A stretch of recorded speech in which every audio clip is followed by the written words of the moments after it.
Саламатсыздар ма? Бүгінгі біздің English Grammar арнамызда present continuous, affirmative and negative sentence тақырыбын өтеміз. Page number 35, students book'тан. Окей, present continuous дегеніміз не? Ол нақ осы шақ. Нақ осы шақ ол қазіргі болып жатқан іс-әрекетті көрсетеді. Мысал алатын болсақ, дәл қазіргі болып жатқан іс-әрекет, екі бала футбол ойнап жатыр дейміз мысалға. Немесе мен дәл қазір жазып жатырмын. Мұғалім дәл қазір жаңа тақырыпты балаларға түсіндіріп жатыр деген сияқты. Мінекей көрдіңіздер ме? Дәл қазіргі болып жатқан іс-әрекет. Енді грамматикалық тұрғыдан алатын болсақ,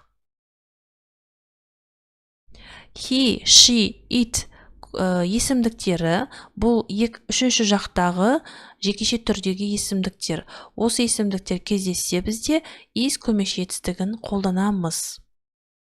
Сосын негізгі етістікке біз ing жұрнағын жалғаймыз. Бұл present continuous'тағы құрылым. Бұл жерде тек есімдік емес, есімдіктің орнына мысалға адаматтарда кездеседі. He мысалға ұлға Омар десек те болады, тек жекеше түрде ғана болу керек. Мінекей мысалға she Әсел, it деп бұл жерде жануарды айтып тұрмын мен. Мысалға he is playing now, ол қазір ойнап жатыр.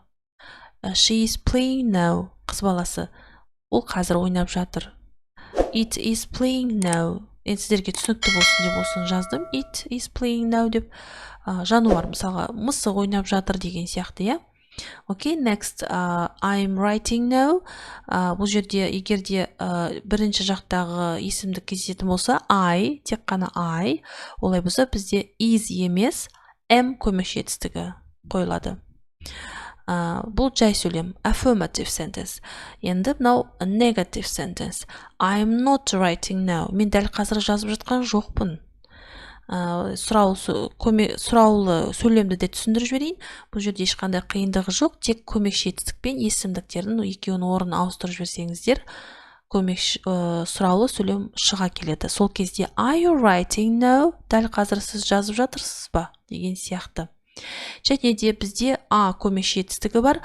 Көмекші етістігі ол қалған есімдіктермен жүреді. Атап айтсақ, you, they, және де we. Мінекей. Енді қазір бізде жалғастырамыз екінші тапсырмамен. Бұл жерде берілген сөздерді біз present continuous'қа жазып шығуымыз керек. Сол кезде become, becoming, die, dying, hunt, hunting, change, changing, run, running, және read, reading болады. Окей, next exercise number 3. Бұл жерде бізде тыңдалым берілген, сол тыңдалымды мұқият тыңдап, екі нұсқа берген, бірінші нұсқадағы, нұсқадағы сөздерді біз нұсқадағы сөздермен сәйкестендіруіміз керек. Және де жақшаның ішіндегі етістіктерді present continuous'қа жазып шығуымыз керек. Сол кезде қалай болады? The first. Two dogs are running in the park. The second, a parrot is speaking English. The third, a man is attacking a mascot. The fourth, a whale is singing to its partner. The fifth, children are making a cake. The sixth, a girl is practicing the piano. And the seventh, a lion is having a meal. Okay, next. Next exercise. Бұл жерде төртінші тапсырмада біз суретпен жұмыс жасауымыз керек. Берілген сөздерден negative және де affirmative сөйлем құрауымыз керек. Яғни ол дегеніміз, мысалға, child бала, feed тамақтандыру, bears аюлар, dogs үйректер. Біз бірінші мынау жақшаның алдындағы сөздерді алып, бірінші негатив, яғни болымсыз сөйлем құрап, сосын кейін жақшаның ішіндегі сөзді таңдап affirmative етіп құрауымыз керек. Бірақ суретке қараймыз, мүмкін керісінше де болуы мүмкін, иә. Мінекей бұл жерде бізде мінекей осылай болады. The first, мысалы біріншісі, a child isn't feeding some bears. Яғни балалар, аюлар тамақтандырып жатқан жоқ. Негатив сөйлем шығардық. She is feeding some ducks. Ол үйректері тамақтандырып жатыр, я? Кеттік ары екі. A falcon isn't sleeping. Сұңқар ұйықтап жатқан жоқ. It is hunting. Ол аң аулап жатыр. The third, үшінші. Two people aren't watching a chameleon. Екі адам хамелеонға қарап жатқан жоқ. They are watching the falcon. Олар сұңқарға қарап жатыр. Яғни суретке түсіріп жатыр деген мағынада ғой енді, бақылап жатыр. Соңғысы бұл жерде не істейді, не деп жатыр? Жүзуді. Three people aren't swimming. They are running. Үш адам жүзіп жатқан жоқ. Олар жүгіріп кет бара жатыр. Көрдіңіздер ме? Суретпен сәйкес болу керек. Okay, next exercise number 5.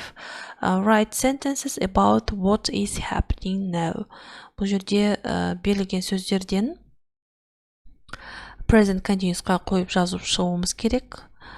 Бұны өздеріңіз енді кез келген сөйлемді біз негатив сөйлем құрауымыз керек, немесе affirmative сөйлем құрауымыз керек. Мінекей, менің құраған бойынша бірінші, my parents are working now. Екіншінде, the teacher is writing on the board. The third, I'm not sitting next to a girl. Төртінші, we are not working hard. The fifth, I'm not wearing jeans. Алтыншында, the student by the door is listening now. Бүгін осымен сабағымыз аяқталды. Келесі жаңа сабақты, қызықты сабақтарды өткізіп алмас үшін арнама міндетті түрде жазылып қойыңыздар. Егер де сұрақтарыңыз болса, комментарийға жазыңыздар, мен міндетті түрде жауап беремін. Келесі сабақта көріскенше сау болыңыздар.